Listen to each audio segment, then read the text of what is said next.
Hi, everyone. Welcome to the a16z podcast. I'm Sonal, and I'm here today with two guests. We have Tom Davenport, who is a professor at Babson University and a research fellow at MIT, and Julia Kirby, who is an editor at Harvard University Press and a contributing editor to Harvard Business Review. But the reason we have them today on the podcast is because they have a book that's just coming out called Only Humans Need Apply. And the subtitle is Winners and Losers in the Age of Smart Machines, which is a topic we talk a lot about as software eats the world. Welcome, Tom and Julia. Thanks, Sonal. Glad to be here. Nice to be here. The best place to just kick off is you guys have this section in your book where you talk about this ode to the AI spring. And I think that's a really important place to start because both listeners on this podcast and people who've been following the world of artificial intelligence for a long time often talk about their scars from the contrasting AI winter before that. Do you want to talk briefly about that? As you suggest, we've gone through various cycles in this space, and this is probably the most spring-like spring we've ever had in the sense of interest in the technology, the number of firms that are adopting it. One of the things that always fascinates me is that even during winter, there were a lot of things kind of quietly happening. I mean, 10 years ago, I wrote an article saying that automated decision-making was really percolating its way through lots of insurance companies and banks and so on for underwriting and credit issuance and so on. But now, I think probably with big data and analytics, gave a lot of impetus to the topic, and everything is in full flower all over the place. Yeah, one of my former colleagues, Brian Arthur, I wrote this really compelling view called The Second Economy. And his idea is that I'm actually only now putting it in the context of the AI winter, but this entire time that we've been waiting for AI to have its moment, it's this collection of things that have already become automated in our lives that are invisible to us every day, like down to checking in at the bank teller to checking at the airport. I mean, there's so many ways that automation has, to your point, percolated and permeated into our lives. I think the question that's top of mind, though, for people is that no matter how we approach it as investors or researchers or observers of the phenomena, I think what really people care about at the end of the day is how it affects their jobs. And the reality is, and we've talked about this a lot on the podcast, especially lately, because we just came out of a DC series where the theme that came up on every single podcast was the realities of the job market, is how people, especially in the US, can adapt to this world. And even before that, what are the realities of the job market as software and automation eats the world? The big fear, I guess, right now, and it's justified, is that a whole kind of set of us who thought that our jobs, our livelihoods were kind of immune to this encroachment of automation are now having to rethink that confidence. So we've invested a lot of time and money in gaining those college degrees and advanced degrees so that we can do, this sophisticated knowledge work. We thought that meant, we're not going to be like those assembly line workers or even frontline service workers in, fast food settings who might be seeing their jobs gobbled up by automation and even by computers. But with the advent of cognitive technologies, we're now seeing machines capable of doing decision making. So you could see this as sort of three waves of automation. That first, machines came along and they automated the dangerous work. And then computers came along and they started to automate some of that dull work like transcriptions, et cetera. Now we're at the point where they're taking over decision making. And the scary part is that it's hard to see what is the higher ground that you can move to as a human and still be able to add value in a workplace. That notion of a higher ground, I mean, first of all, I think it's hard for anybody in this economy. I mean, we have to also think about non-knowledge workers, but this idea now that nobody is safe from automation is a compelling one. And so when you guys think about where is the higher ground that you can go to as this flood of automation comes in, how do you guys think about that? I mean, what is the reality? I mean, I don't think it's enough to say, let's just give people skills training and better STEM. I mean, these are all realities that we need to adjust to, of course, but what now? What can people do? How should they think about this? We generally think that since there's no higher ground to which humans can retreat, then they have to find common ground with the machines that are going to be their colleagues. And so a lot of our book is around this idea that we'll need to augment their capabilities and have them augment ours rather than a set of activities that humans will always be better than computers. We just don't think those will necessarily exist. But at least for the foreseeable future, there will be ways that we can add value to what they do and work with them as colleagues in a whole variety of fields. And I think that augmentation-oriented future, we think, is by far the most likely one for how AI travels through the occupational world. And that's especially true because of the fact that when computers move into a workplace, they never take anybody's entire job.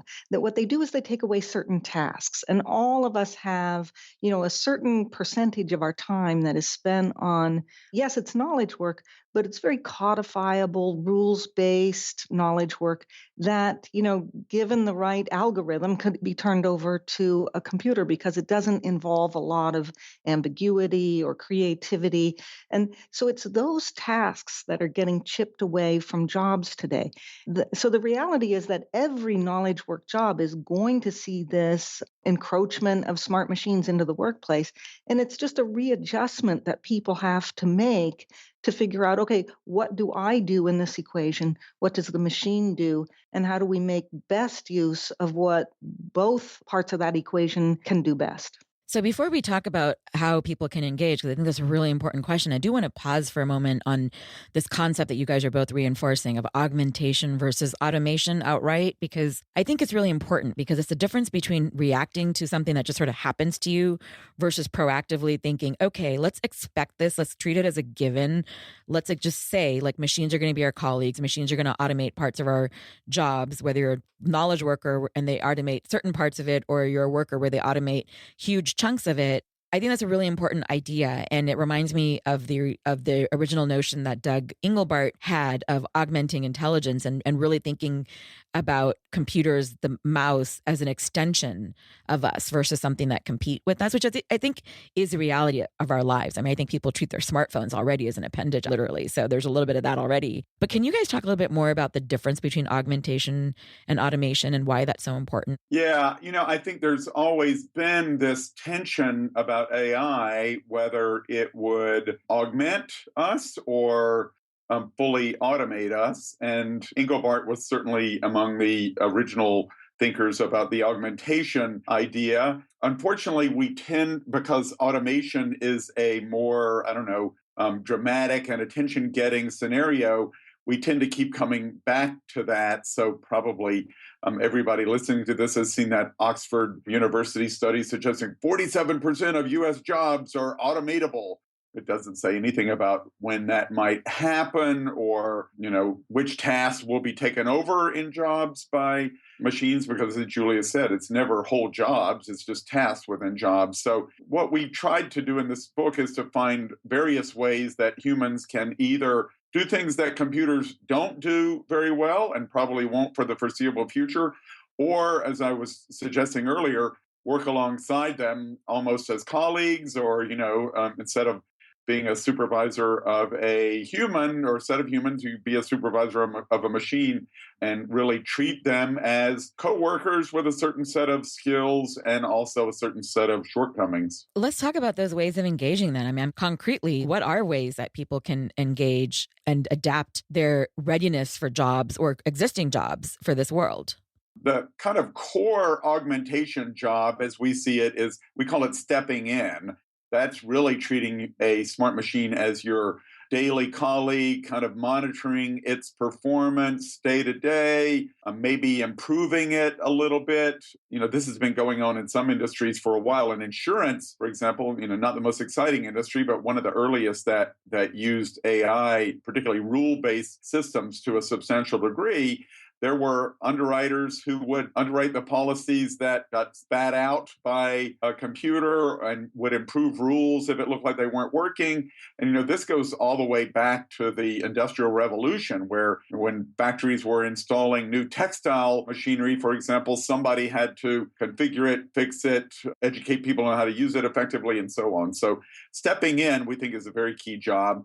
There's also stepping up, and if you think about the archetypal stepping up job, it's a managerial role, not unlike a hedge fund manager who, even though all the trading in a hedge fund might be done by a machine, the hedge fund manager sort of looks at the entire portfolio and monitors how well it's going, and do we need more or less automation, and do we need substantial change, or has the world changed, and maybe this particular set of algorithms or rules or whatever isn't really appropriate anymore, and so you turn an automated system off. And then finally, in this, working with machines category, there's what we call stepping forward, and that's developing the intelligent technologies of the present and future, not only writing the code for them, but also marketing them and supporting them. And we know already that big companies like IBM are hiring thousands of people to do this. And I think there's every reason to expect that as these technologies take hold,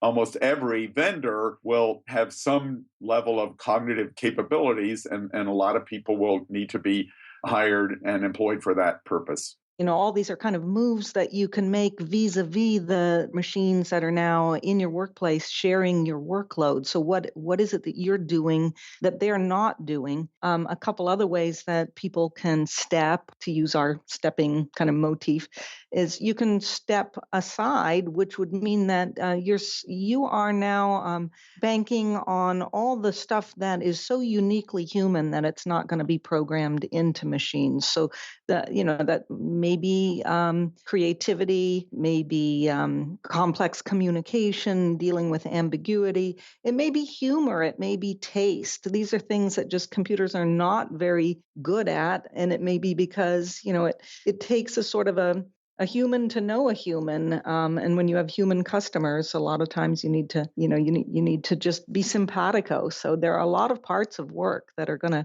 rely on just very human strength. So one example of this is in financial advising, where now you have the robo advisors, and these are great algorithms for figuring out how your investments should be allocated across a portfolio of different things with different risks and different returns.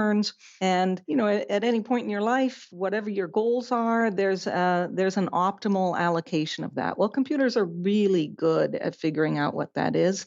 And it's very hard for the human mind to keep up with them on that. So we talked to a financial advisor and asked him, does this worry you about, the future of your profession? He said, definitely. I hear the footsteps behind me. And already I feel like I'm spending more of my time being almost like a psychiatrist to my clients, telling them what the machine says. But our point is that is extremely valuable, providing that hand-holding that the client needs. And that is not the part that the computer can do. So that would be stepping aside.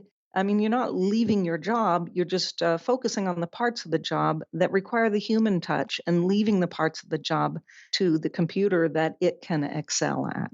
And then the last kind of way of stepping would be to step narrowly, which is to focus on an area where you're really in such a niche area that there is no compelling economic case to be made for putting it in silico, for creating an algorithm to do it. In silico, I've never heard that.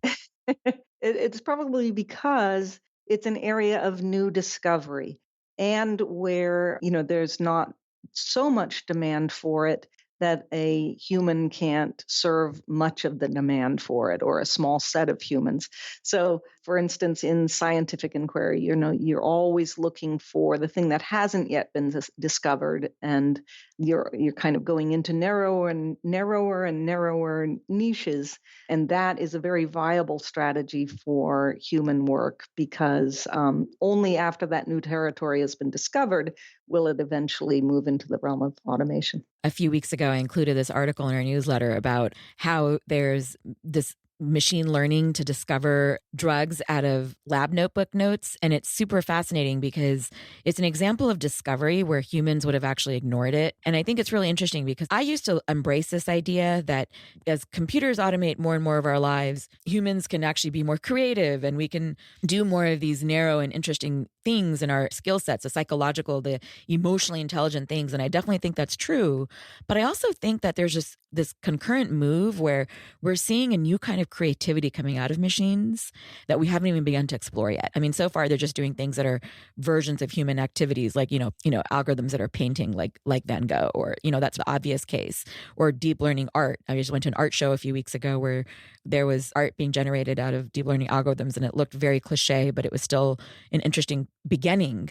I think it's not so black and white anymore. I'd love to hear your thoughts on what happens as these worlds become muddy, because I think there's a potential that computers can actually get more creative as well. I was talking about this issue last night with my son, who's visiting me from LA. He's a TV comedy writer. And we had put an example in the book of a joke that a computer had created. And he said, "Oh, this is so lame. It's so obviously programmed. Even the category of joke has obviously been programmed in." So, I agree that we both agree that there are more of these kinds of creative things starting to happen, but they're pretty far behind humans so far. And I think at some point there will probably be just a human preference for human created art and humor and so on, just because it's human. Humans as the artisan, that's taking artisan. It's like, oh, it's artisan, not AI. It's actually human crafted. I mean, it's a relief to hear you say that. I mean, I'm only bringing it up because even the example of hedge fund that you brought up earlier,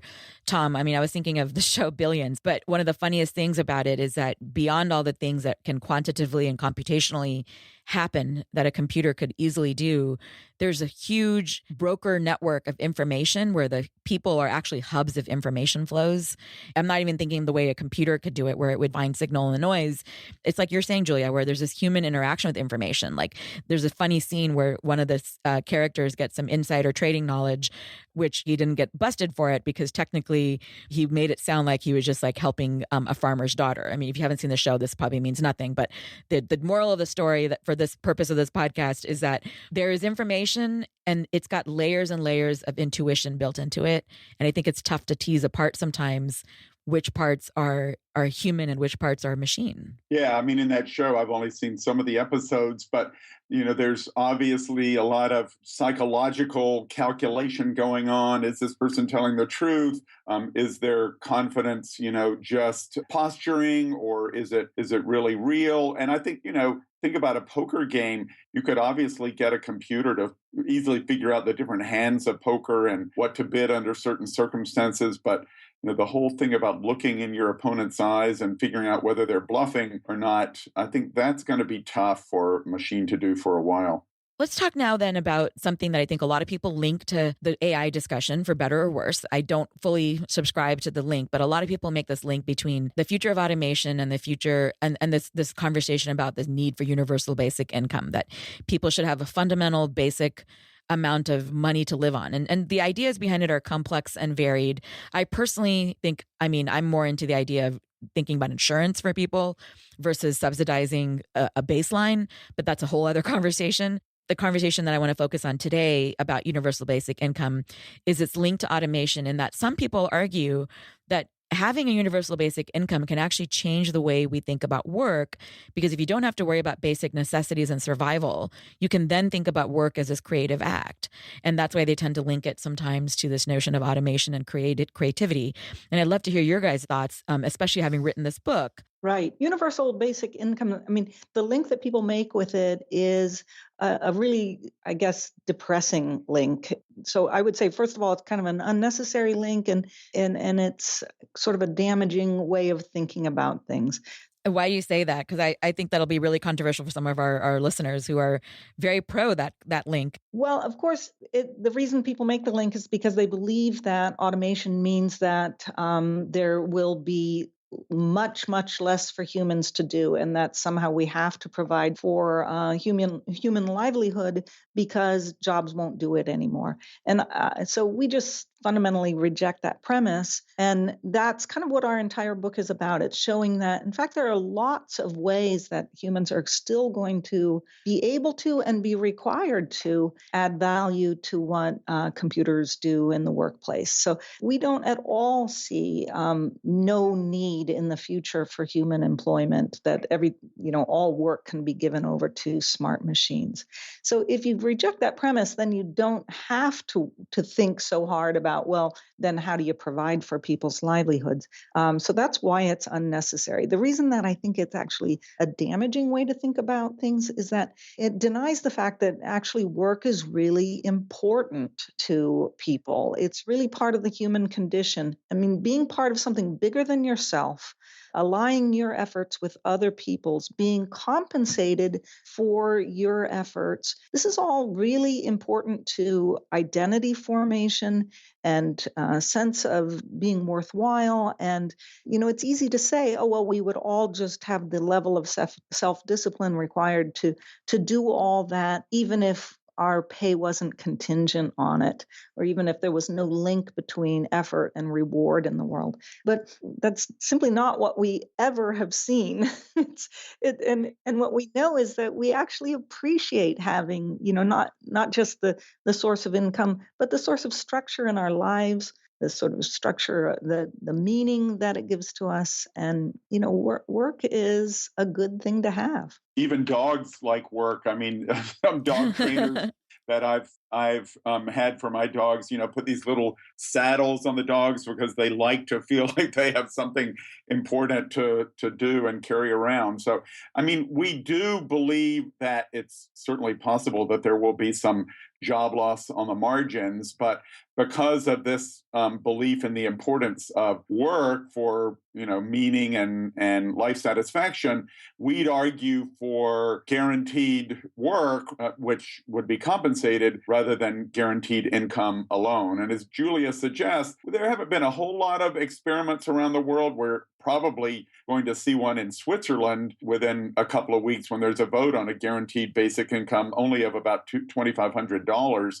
But in the experiments thus far, it appears that instead of doing highly meaningful activities, people just watch more TV. So clearly, I don't think that would make for a terribly satisfying life to spend your days watching television. Totally throw off our productivity numbers too, which is apparently a big deal. Yeah, no, I think that's right. What the key point to me and the UBI topic, universal basic income topic, is incentives are just completely misaligned. And I think that's why to me the insurance angle is really interesting, because it's similar to your notion of guaranteed work, because the incentives are more aligned with how people are driven. I will say, however, that this notion that that's how we've always done it, that people find meaning in work and there's a requirement and there's drive for structure in work. But I do think that technology and the way things change does surprise us, and we don't know how our lives will be as even more of it is automated. We could actually find ourselves very surprised by how the nature of work changes. Well, I think it'll be very interesting if Switzerland votes this in. So we'll have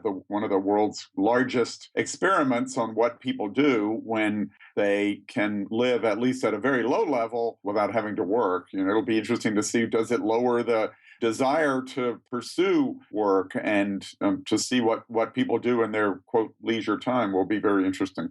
It will be interesting, and it's always going to be an early test study. But just like with all studies, when we talk about countries like Sweden and Switzerland, where they're smaller and less diverse, and I'm thinking of an extremely heterogeneous place like the US or India or even China, when you think about just layers of culture and tradition and people's relationships, it'll be super fascinating to see how these play out as it cascades into other regions. Two quick last questions then, in the context of this world of augmentation versus automation, and for this world where only humans need apply. What happens to the nature of the firm, the organization, and how does this change management science? I mean, you guys are both affiliated with MIT and Harvard Business, and so I'm curious for the management school thinking of what happens on this. That's right. So we know all the answers on these management topics because we hang out with the really smart people in Cambridge.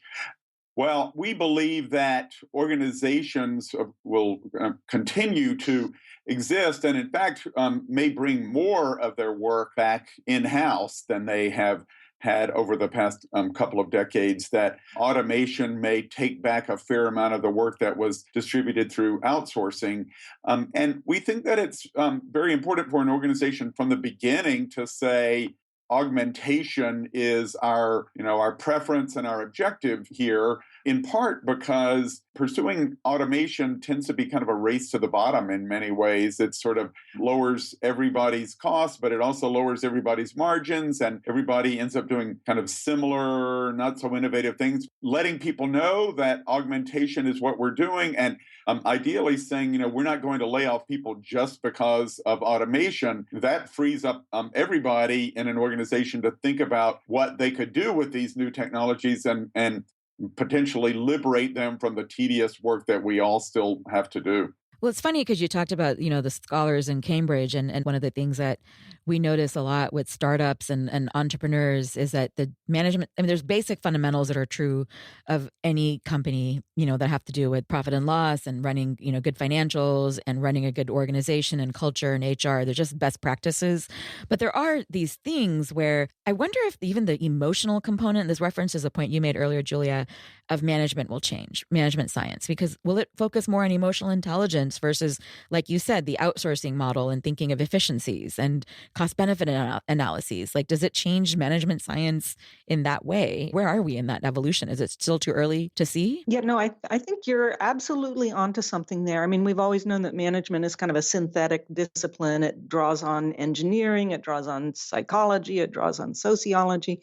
And I guess you might say it has drawn on engineering much more in the past in terms of, what is the optimal workflow and how could we possibly do this more efficiently, which probably means bringing in more automation and getting rid of some of this expensive wetware.